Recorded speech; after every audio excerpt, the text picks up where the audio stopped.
Father, once more, we're so thankful for your many blessings. We're thankful that you've called us together so that we can share the thoughts that you want to give us. Bless us as we understand and as we realize you're taking us into higher ground. We pray for your guidance now.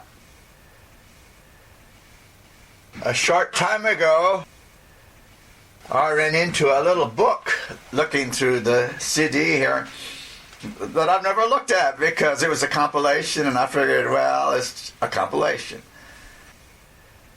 But the subject of the book is Angels by Ellen White. And I got to thinking about it. Well, we're talking about angels. Maybe I ought to see what's in that.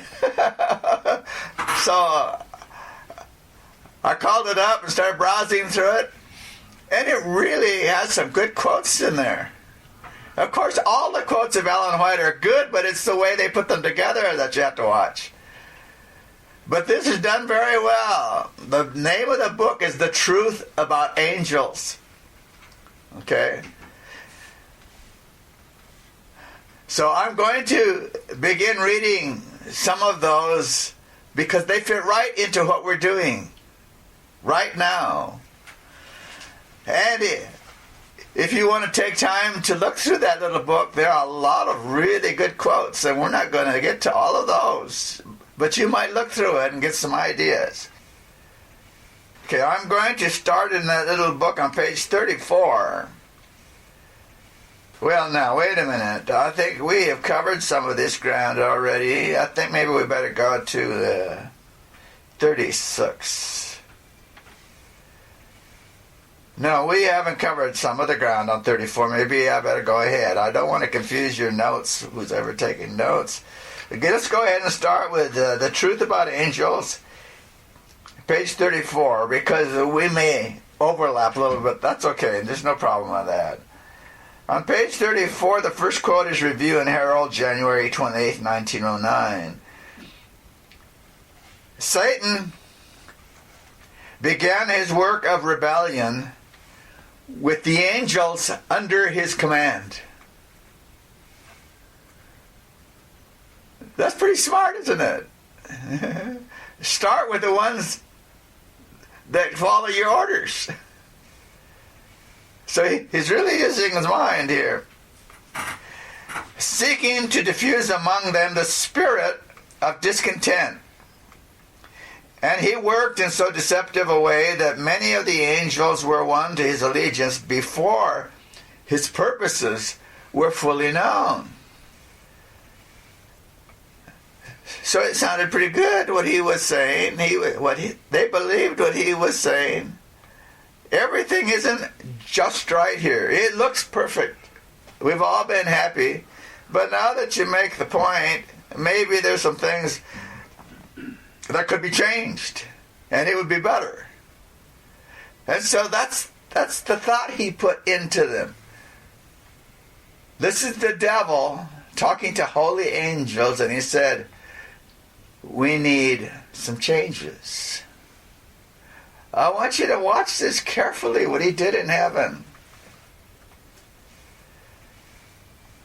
Next quote, Dan says, Satan had been ambitious for the more exalted honors which God had bestowed upon his Son. He became envious of Christ and represented to the angels who honored him as covering cherub that he had not the honor conferred upon him which his position demanded. He can do it as good as Christ. Why can't he be there too? He says, I can do it. And the angels listening to him said, yes, he can do it. See? First, we need a change. And there's only one person that can really do this. That's me. I can do it. By sly insinuations, by which he made it appear that Christ had assumed a place that belonged to himself, Lucifer sowed the seeds of doubt in the minds of many of the angels. seeds. Don't say anything outright. Just insinuate and get the mob feeling something. Okay? This Day with God 256. Now you may not be ready for this quote. Listen very slowly and carefully and think about this. His work of deception was done in so great secrecy that the angels in less exalted positions supposed that he was the ruler of heaven. Yeah, when's the last time you heard that? The holy angels didn't know he wasn't the ruler of heaven. Yeah, try to process that one. So here they were. Here he is, their commander, the head honcho, the one above them, the one with a great mind, the exalted, beautiful one. He said, we need a change or two around here. And he got them to thinking, you know, I'm the only one that can do it. And they said, okay, he's the only one that can do it. Let's get a change. He's the one that can do it. And then they didn't realize who the real ruler of heaven is. What a bunch of stuff going on here. Now we need to know this because we will not understand the plan of salvation until we see what the role of the angels really is and what happened in heaven. Okay, let's take the next one. The next quote, Spirit of Prophecy, Volume 1, page 19. It says, angels that were loyal and true sought to reconcile the mighty rebellious angel to the will of his Creator. They justified the act of God in conferring honor upon Jesus Christ. And with forcible reasoning sought to convince Satan that no less honor was his now than before the Father had proclaimed the honor which he had conferred upon his Son. They clearly set forth that Jesus was the Son of God. So what's the issue? See? You aren't going to hear this in church because they don't know it. The issue in heaven is who is Jesus. See? And the angels, the loyal angels, they didn't get confused by Satan. There are two groups of angels, both holy. But there's two groups of them. One that believes what Satan is saying, that he has to be the one to make the change. And the loyal angels that know better. And what do the loyal angels know? Jesus is the Son of God. So now we have the polarizing element. What's that mean, he's the Son of God? Well, it means he's God. Now we have a problem today among even the people who know there's a Father and Son. Some of them are saying, no, Jesus is not God because there's only one true God. Do you see the problem? Well, it doesn't matter how you don't call Jesus God, you have a problem. And it's the same one they had in heaven. That might be a little hard to take. The loyal angel said he's the Son of God, and they knew because of that he is God. He's not the Father. He's with the Father, John 1. So the issue is coming down to who is Jesus, and if people get all confused, they might think that Satan is the ruler of heaven. There's a lot going on here. Okay, so it says, they clearly set forth that Jesus was the Son of God, existing with him, the Father, before the angels were created. So now, if the angels were created after the Father and Son have been in eternity for who knows how long, when the angels were created, now I've said this before, but we need to really understand this. When the angels were created, did they see Jesus do it? This is very important. So if they didn't see Jesus create, how would they know he's the creator? Yeah, by faith only. That's the whole point. All they would need to do is listen to the Father say, this is my Son, and that's it. By faith, I believe it, I trust it. But Satan says, we don't need to have just faith. That's arbitrary. Did anybody see him do it? What are the angels going to say? Well, no, we didn't see it. Did you see it? No. Did you see it? No. Did you? Well, nobody saw him. Well, prove that he's the creator. How do you prove it? See? So the devil had something going for him because nobody saw Jesus create. It says that he had ever stood at the right hand of God. Now, this is what Trinitarians don't understand. When Ellen White says he ever stood at the right hand of God, that means after he became the Son. Before he was a son, what was he? Oh, now we're on the ground of Arius. Arius said, before he was the Son of God, he was not. And for that, the Catholic Church wiped out 3 nations, 3 kingdoms. Now, every Adventist knows that 3 kingdoms were wiped out, but they were all Aryan nations. They all believed Jesus was the literal Son of God.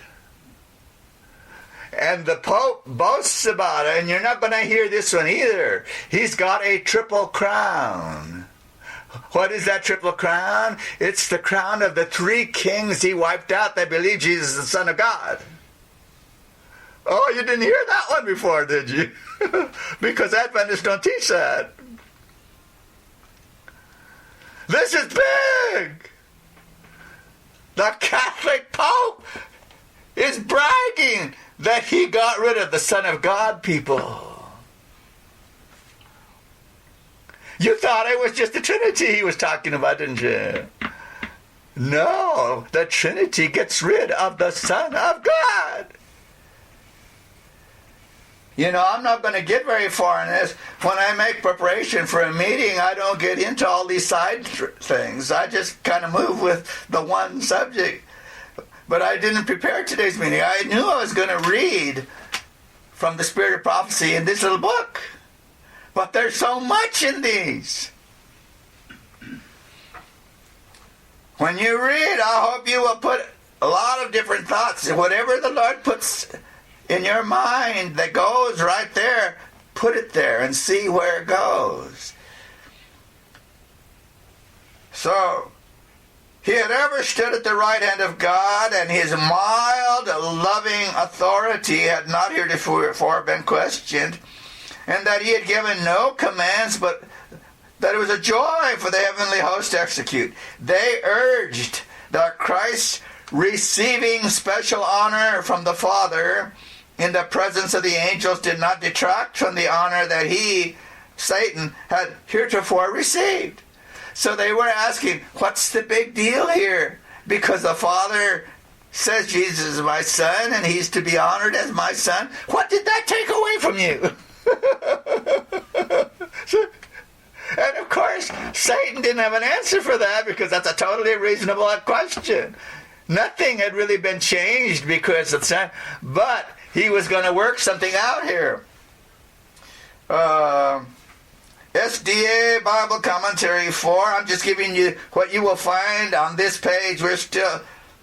No, where are we here? I can't see my own page here. 35. Page 35.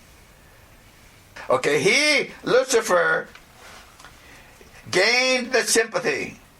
Now remember, we're not reading one thing that she wrote. We're reading a piece here, a piece here, a piece there. So we have to make the connections. We have to make the connections. Lucifer, gained the sympathy of some of his associates by suggesting. When you read books by scholars, that's one of their favorite words. I would like to suggest. I'll show you a book right here where he says it in every chapter. Yeah. And the subject is the Trinity. I would like to suggest. I don't care what he suggests. Who is he? I could care less what he suggests. I want it, thus saith the Lord. No suggestions, okay? It is written. That's what I want to hear. And these scholars come along and say, well, we can't tell you the word Trinity's in the Bible, but I would like to suggest. Go home. I don't want your suggestions. All right. So here it says, he suggested. There he is, the first one doing that. Satan. He suggested thoughts of criticism regarding the government of God. Oh, so now we're focusing. He doesn't like it that Jesus is the Son of God. He's not going to hit that frontally with the angels. So he's got to have something else that'll work. The government of God. He doesn't like the way God does things. He put Jesus in front of him. So let's attack the government. So we need a change in the government. And I'm the only one that can do it. This evil seed was scattered in a most seducing manner, and after it had sprung up and taken root in the minds of many, he gathered the ideas that he himself had first implanted in their minds. This is typical cult mind. Get people around you that have weak minds. Feed them things that make them feel good and make them feel smart. Give them a part to play in the changes you're going to make. And once they're all thinking like that, you make it look like they thought it up. That's the cult mind. So he implanted it in the minds of others, and he brought them before the highest order of angels as the thoughts of other minds against the government of God. So here, after he put all this stuff in their minds, he comes before God and his angels, the holy angels who are still holy, and he says, well, look at all these people think this. Where'd they get it? Yeah, that's the part he left out. Look at all these people. So the next quote, now I'm on page 36, so let's see how the book's organized now and how this is flowing. That's how I got past 34. Now we're on 36. Lucifer at first so conducted his temptations that he himself stood uncommitted. He could say, oh, I didn't say that. See? I didn't say that. They're saying it. The angels, whom he could not bring fully to his side, he accused of indifference. Oh, you don't care that we don't have this in this government, and you don't care that we don't have this, and you don't care that this is happening. That's what he said to the holy angels. Are you picking up a process here? I hope you can understand how the devil works. So, He accused them of indifference to the interests of heavenly beings, the very work which he himself was doing.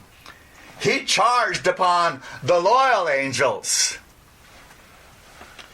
It was his policy to perplex the subtle arguments concerning the purposes of God.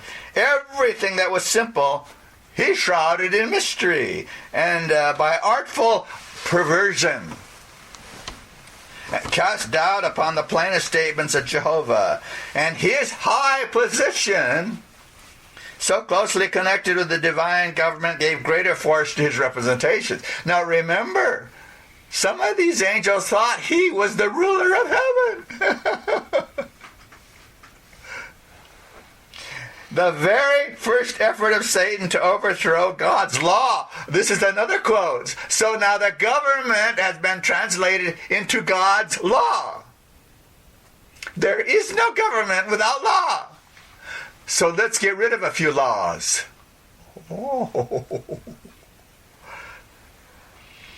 The very first effort of Satan to overthrow God's law, undertaken among the sinless inhabitants of heaven, seemed for a time to be crowned with success. A vast number of the angels were seduced.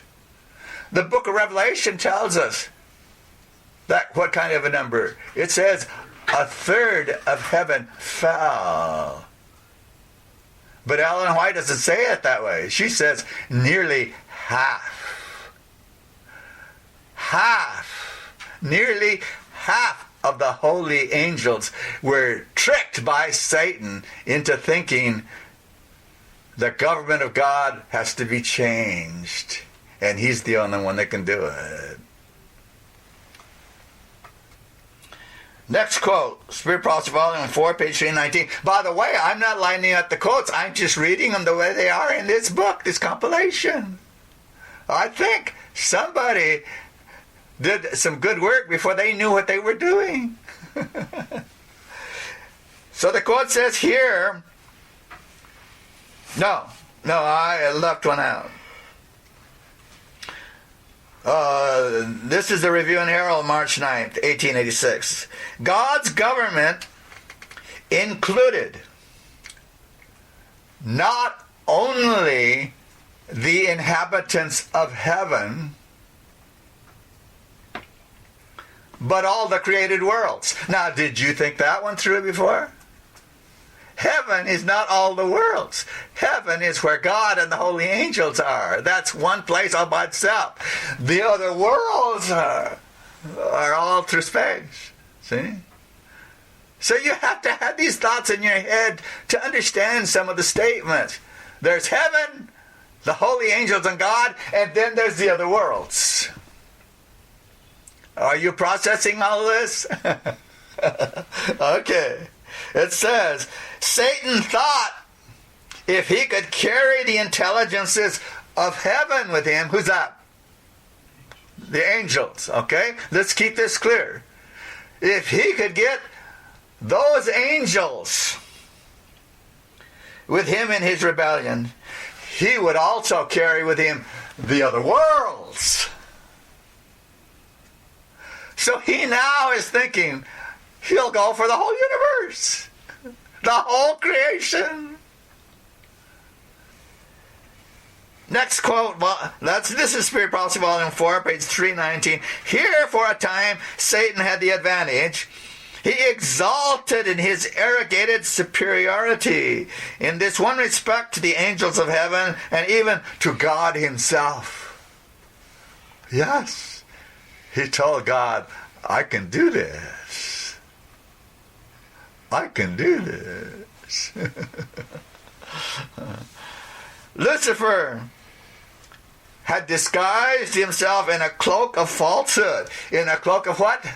Give me a better word. Lies. He lives by lies. The cloak of falsehood, and for a time it was impossible to tear off the covering. Nobody knew it was lies. So that the hideous deformity of his character,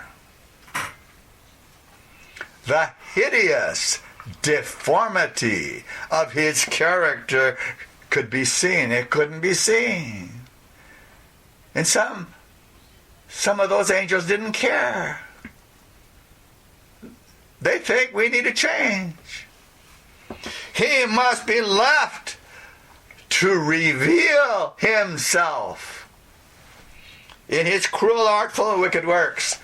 So what did God, in his wisdom, decide to do about this? Give him time. Give him time. He's not going to be able to hide who he is forever. It's going to come out. Give him time. So this fantastic scenario is happening in heaven. And we need to know this because that scenario moves to planet Earth. And we've got to see who's going to be on which side. Because God is going to have faithful people, Christians, ready when Jesus comes. But they're not going to fall for any of this. Okay? All right, this is page 37. God, in his wisdom, did not immediately thrust Satan out of heaven. Could he have done that? Big deal. That would have been the end of it, but he didn't do that. This act would have not changed his principles and would only have strengthened his rebellion. The more you hit him, the worse he gets. For it would have created sympathy for him. Yeah. The people would have gotten worse in heaven in support of him. It would have created sympathy for him as one unjustly dealt with, and he would have carried a much larger number with him.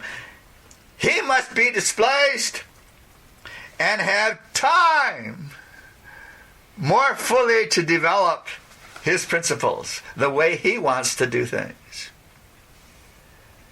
The next quote says, Satan complained of the supposed defects in the management of heavenly things. Heaven! It says, this is not being done right. And he sought to fill the minds of the angels with his disaffection. Because he was not supreme, he sowed seeds of doubt and unbelief. Because he was not as God, he strove to instill into the minds of the angels his own envy and dissatisfaction. Get them to be dissatisfied. I'll do it for them. I'll show them what to be dissatisfied about. It says, thus the seeds of alienation were planted, afterward to be drawn out and presented before the heavenly courts as originating not with Satan, but with the angels. It's what they want. So the deceiver would show that the angels thought as he did. See, I have almost half of me, half of the angels with me. That's powerful, isn't it? Half of the angels of heaven, and Satan says they're with me. Next quote, that which Satan had instilled into the minds of the angels, a word here and a word there, opened the way for a long list of suppositions. In his artful way, he drew expressions of doubt from them. Then, when he was interviewed, he accused those whom he had educated. He laid all the disaffection on the ones he had led. It's what they want. That's how we're doing here. It's what they want. In Patriarchs and Prophets 37, it says, he began to insinuate doubts concerning the laws that govern. By the way, have you noticed that everything we've talked about for several meetings now is all in about the first 4 pages of Patriarchs and Prophets? It says here, he was making doubts concerning the laws that govern heavenly beings, intimating that though laws might be necessary for all those worlds, yeah, the laws might be necessary for those worlds, but angels, being more exalted. You see, the angels didn't live in those other worlds. They lived in heaven with God. Okay, you see the distinction? So Satan said, well, those worlds might need the laws, but not us who live here. We don't need restraint because their own wisdom was sufficient guide. And who are the ones who are wise? The ones that follow Satan. Who are in his program. Christ Object Lessons, page 72. Even the loyal angels. What? Wait a minute. Even the loyal angels did not fully discern Satan's character. See? Some of them got to thinking, well, that doesn't sound so bad. The holy angels. Because they couldn't discern his character. They weren't concerned about his character. This was why God did not at once destroy Satan. Had he done so, the holy angels would not have perceived the justice and the love of God.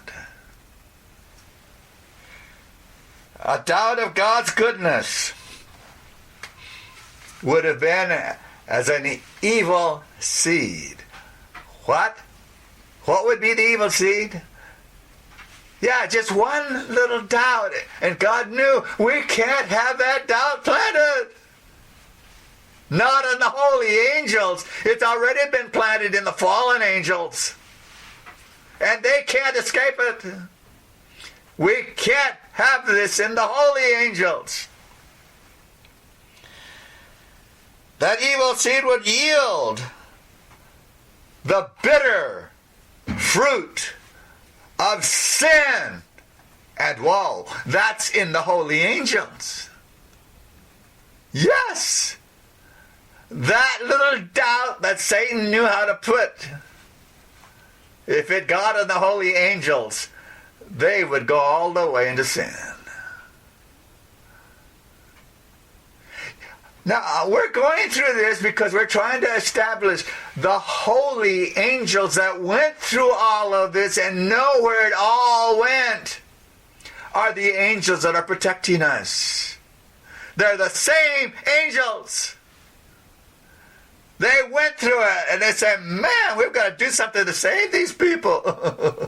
And they know how it works. They know everything that Satan did in heaven. Therefore,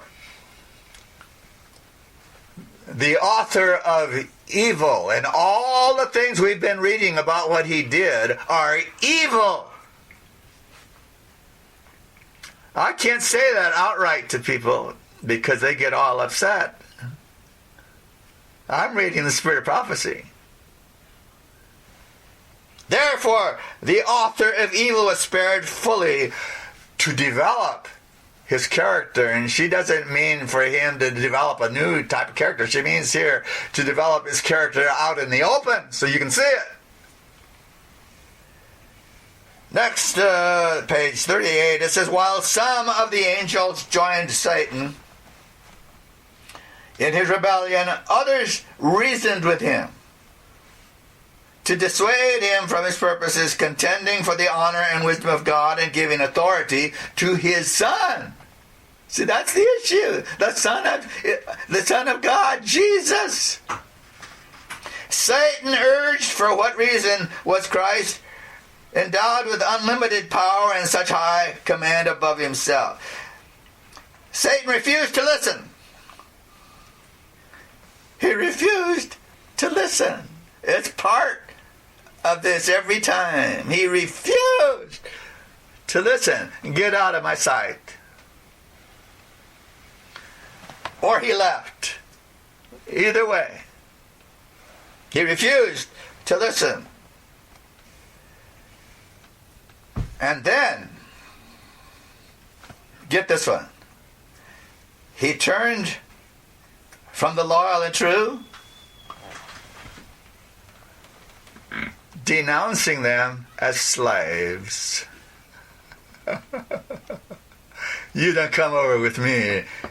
You're just a stupid slave doing what the government tells you.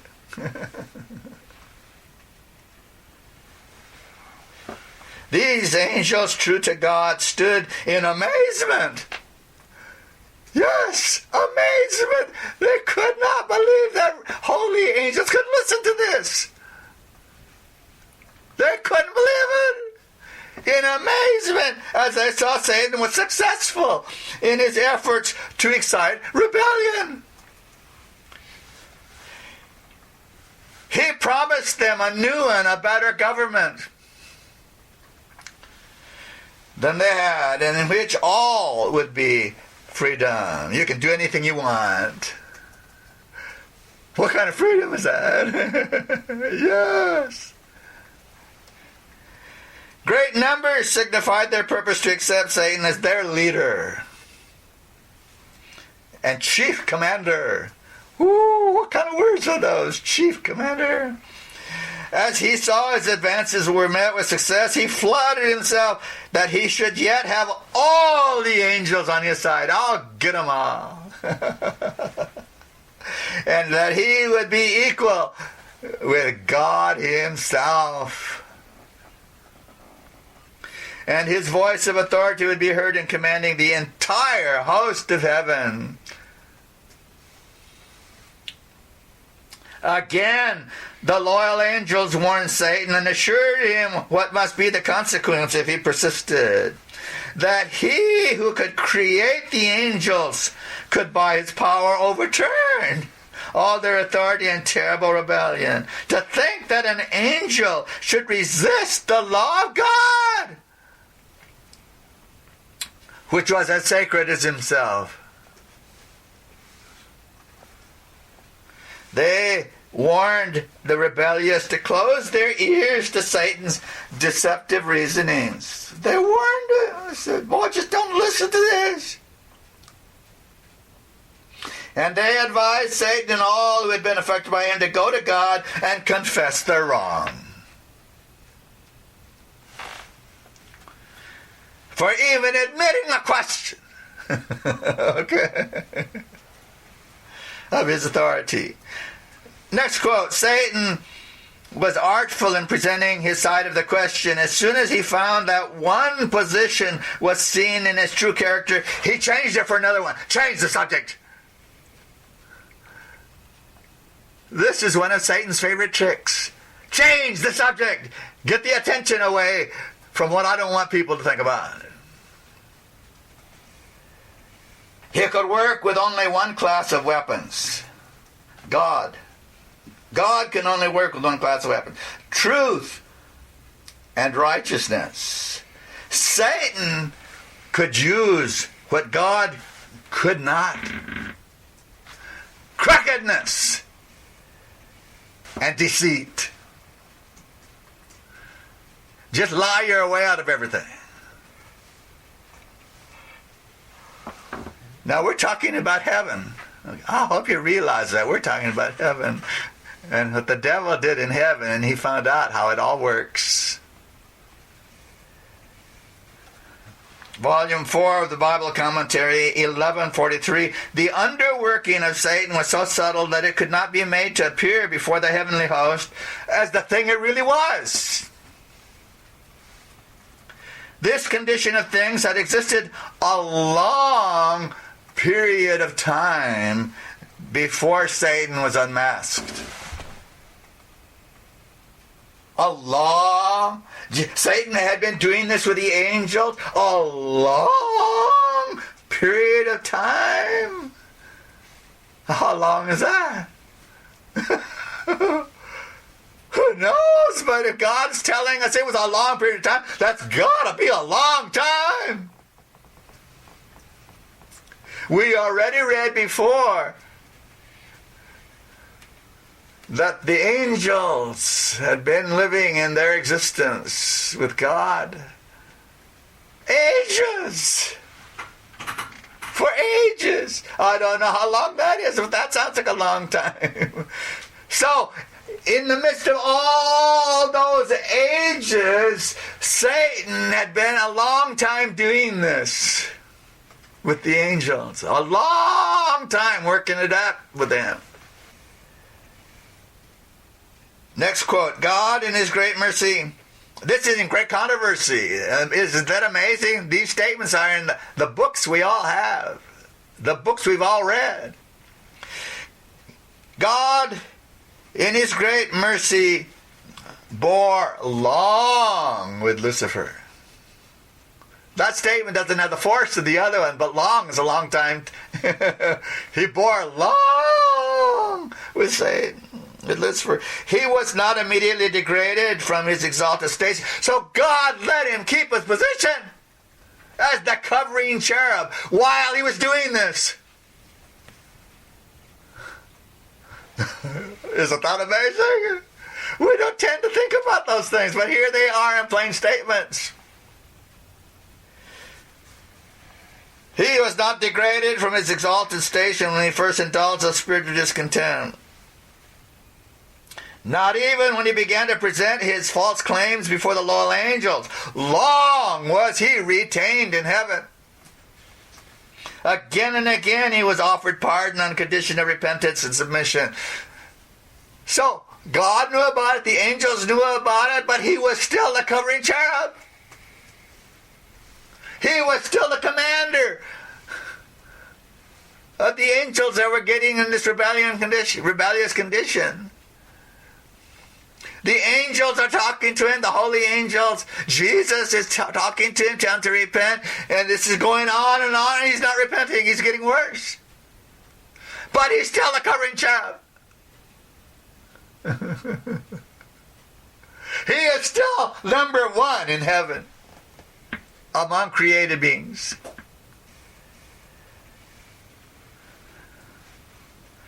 The spirit of discontent and disaffection had never before been known in heaven. It was a new element.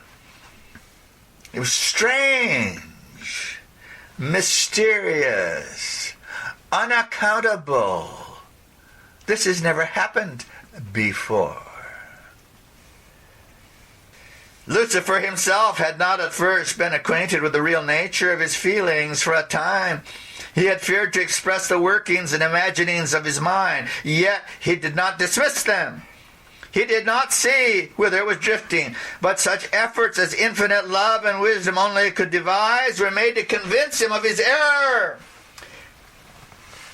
His disaffection was proved to be without cause.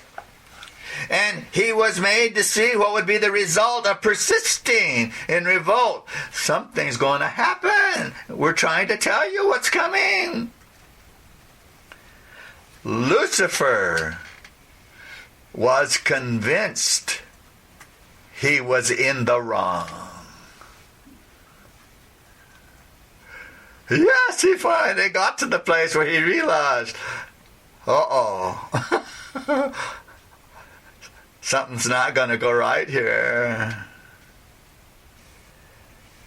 He saw that the divine statutes are just and that he ought to acknowledge them as such before all heaven. Had he done this, he might have saved himself and many angels. He had not at that time fully cast off his allegiance to God. Though he had left his position as covering cherub, well now, he said, I will not serve under Jesus. That's what changed the whole thing. We didn't read that one. It's not in these quotes. But I'll try to come back to that. When he finally saw it and the angel saw it, he said, I will not serve Jesus. I will only serve the Father. But that was a lie too. Because if he was going to serve the Father said Jesus is his son. So, all right, we won't cover that one right now. It says, Yet if he had been willing to return to God, acknowledging the Creator's wisdom and satisfied to fill the place appointed him in God's great plan, he would have been reinstated. After all that, God would have taken him back and said, okay, you can still be the covering cherub again. The time had come for a final decision. He must fully yield to the divine sovereignty, or place himself in open rebellion. He nearly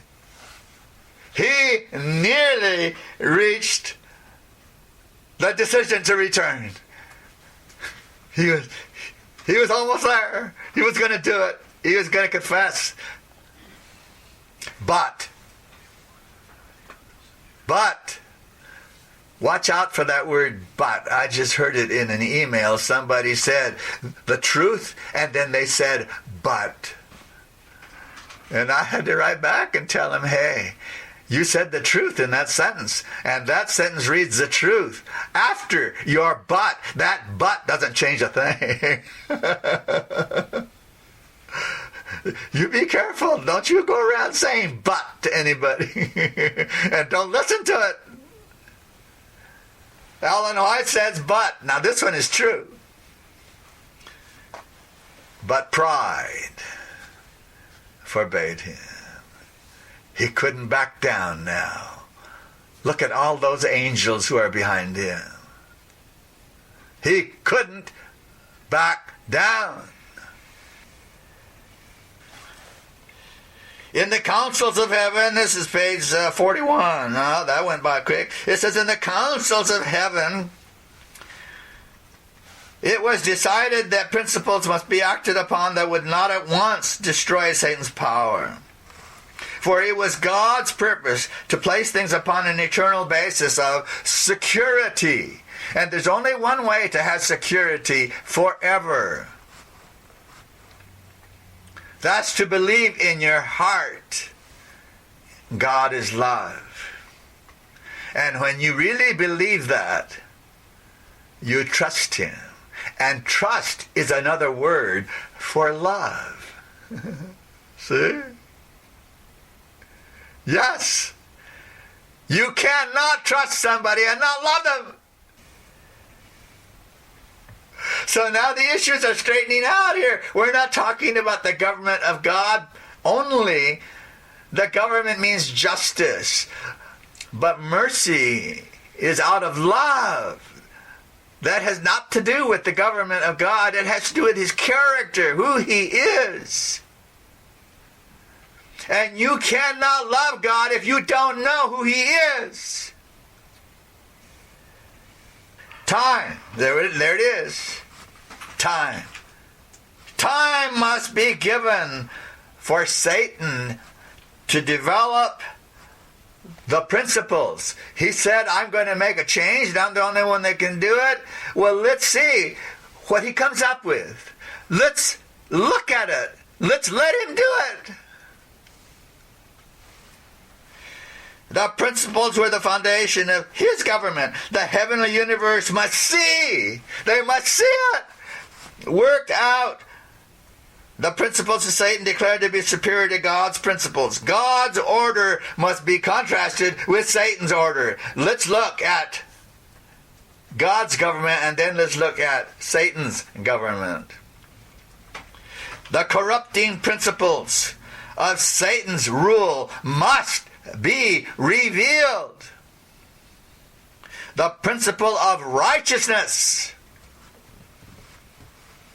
expressed in God's law must be demonstrated as unchangeable, perfect, eternal.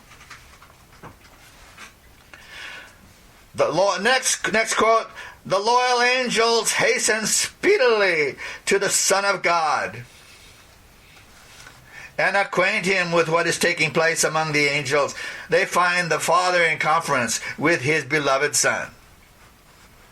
To determine the means by which, for the best good of the loyal angels, the assumed authority of Satan could be forever put down. See, God's not going to let it keep going. It's going to be put down, but it's going to be done in such a way that everybody understands it. They see it. It's clear. They know why it has to be put down. The great God could have at once hurled this arch deceiver from heaven, but this was not his purpose. He would give the rebellious an equal chance to measure strength and might with his own Son. Yeah, you want a war? Okay, let's have a war. Let's see how you do with Jesus. In this battle, every angel would choose his own side and be manifested to all. Okay, we still have a few moments here. Let me get to this. Page 42. Satan determined to make himself a center of influence. If he could not be the highest authority in heaven, he would be the highest authority in rebellion against the government of heaven. She's saying here, if he couldn't get all the angels, he'd be satisfied with his angels, his evil angels. He would establish his order as the chief of rebellion against the government of God. Head he would be. He's going to be the head of something, no matter what. He must be in control. He would not be controlled. Yeah, that's where he's headed. He said, nobody is going to tell me what I can do and what I can't do. I'll get it done one way or another. Next quote. Many of Satan's sympathizers were inclined to heed the counsel of the loyal angels and repent of their dissatisfaction and be again received to the confidence of the Father and his dear Son. The mighty revolter then declared he was acquainted with God's law, and if he should submit to servile obedience, his honor would be taken away from him. No more would he be entrusted with his exalted mission. He told them that himself and they also had gone too far. You can't back down. We have gone too far. And he would brave the consequences. He said, I will take the blame. For to bow in servile worship to the Son of God, he never would.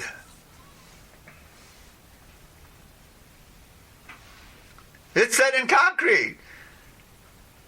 He said, I will never back down. I will not serve Jesus. He says God would not forgive. And now they must assert their liberty and gain by force. No negotiation. By force. The position and the authority which not willingly accorded them. That was in Spirit Prophecy Volume 1, page 20. That's in the first 20 pages of the whole series. I think we've been missing some things.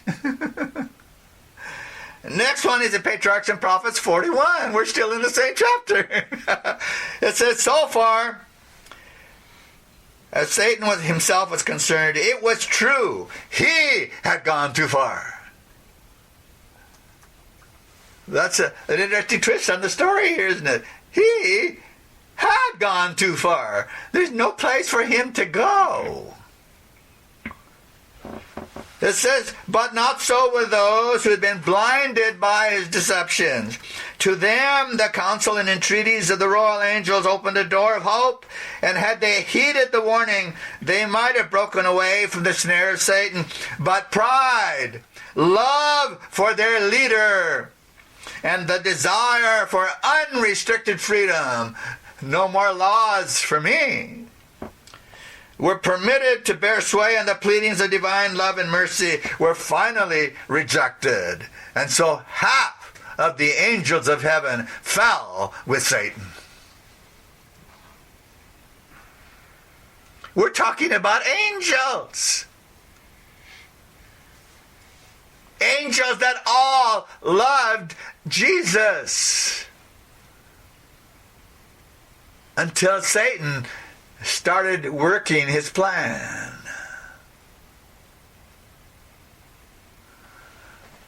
And the only ones who have any profit out of all of this are the holy angels, who are still loyal to God today, and they protect us, they guide us, they teach us. Because they know what it feels like to go through all of this. They have been there. All right, we'll close with this. All the heavenly host were summoned to appear before the Father. Okay? So the Father has put out the word. He wants to have a meeting with everyone. Who's everyone? It's all the worlds. And it's all the angels, the holy ones, and the disaffected ones. He says, I want everybody here to have each case determined. The Father is going to decide who's where.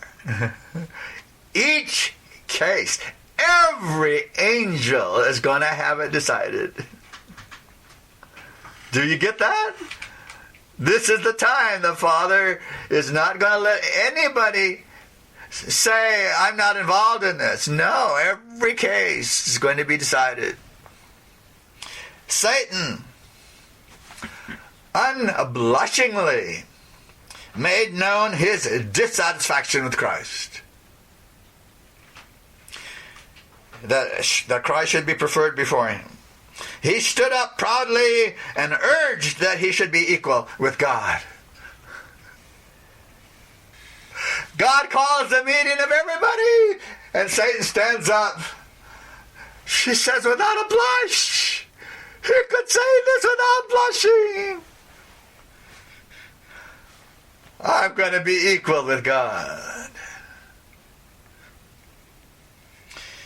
And he should be taken into conference with the Father and understand his purposes. It says there's not going to be just the two of you anymore. Now there's going to be a trinity.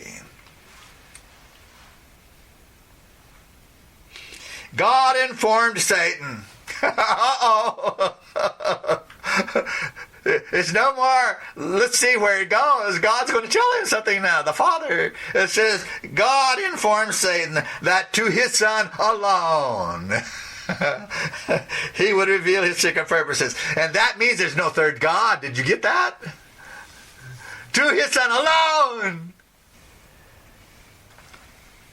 he would reveal his secret purposes, and he required all the family in heaven, even Satan, to yield him implicit, unquestioned obedience. Well, the bomb just dropped. The Father has spoken in front of everybody. Everybody obeys Jesus. He's my Son. And it doesn't matter what your seminary teaches. He's my Son. Satan had proved himself unworthy of place in heaven. Satan exultantly pointed to his sympathizer, comprising nearly 1/2 of all the angels. He said, you're going to kick me out of heaven? Look at that! Half of these people are with me! He exclaimed, these are with me. Will you expel these also and make such a void in heaven? He then declared that he was prepared to resist. I'm a fighter. I'm going to fight you. He would defend his place in heaven by force. And might, strength up strength. To the very close of the controversy in heaven, the great usurper continued to justify himself. When it was announced that with all his sympathizers he must be expelled from the abodes of bliss, then the rebel leader boldly avowed his contempt for the Creator's law. He reiterated his claim that angels needed no control, but should be left to follow their own will, which would ever guide them right. He denounced the divine statutes as a restriction of their liberty. And he declared that it was his purpose to secure the abolition of law. So now, he hates the Son of God. He doesn't want anybody to worship Jesus as the Son of God. That's his program. Get rid of the Son of God. Get rid of the law. What happens when you get rid of the law? You become a spiritualist. Yes, you are now into spiritualism. Spiritualism says everything you do, it's right because it's you doing it. You can do no wrong. If there are laws against it, get rid of the law. Because there's nothing wrong when I do it.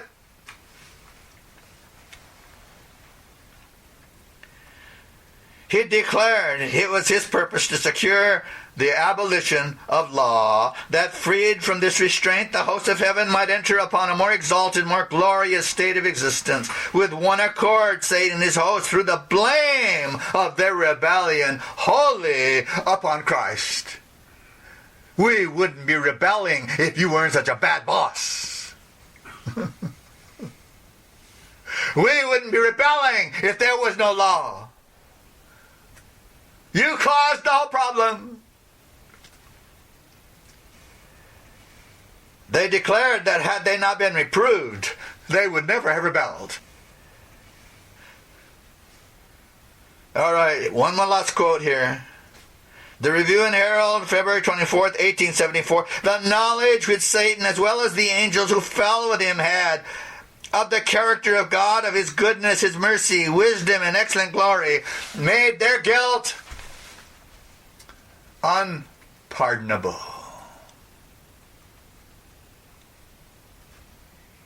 What more could God show them that they didn't know?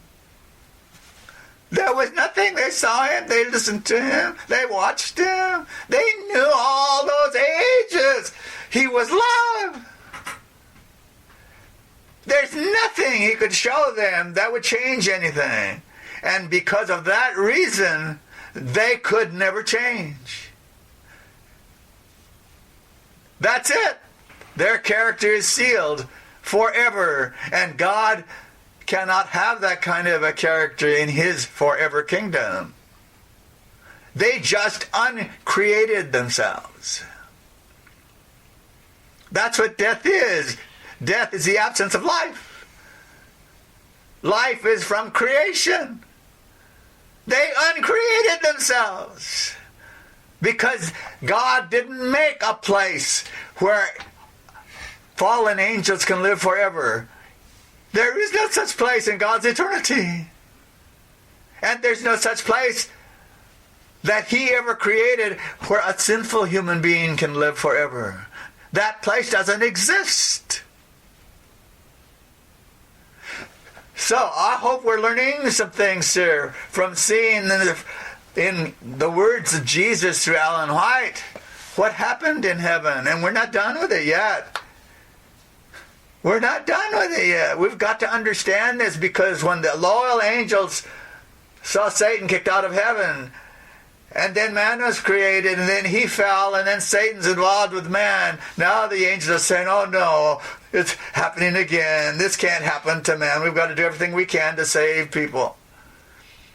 And when Jesus shed his blood and he earned the right to take the penalty of transgression away from the human race, Now the angels had a way to deal with us, to draw us to Christ. And that's what we want to understand more about. Who is it talking to me when I get these thoughts? We've got another difference between when the holy angels talk to us and when the devil's angels talk to us. And if you don't know the difference, you'll never be able to read a newspaper and know what you're reading. Okay? We live in a world where there are two kinds of angels. We better figure out which one is which.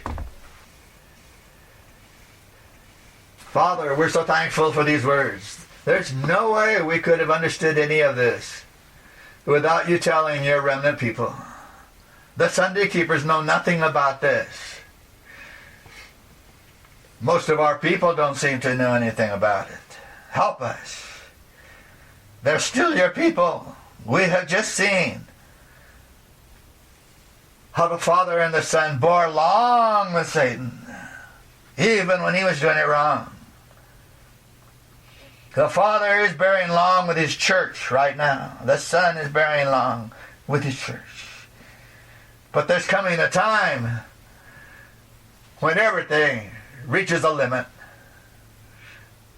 And then it's close-up time. Bless us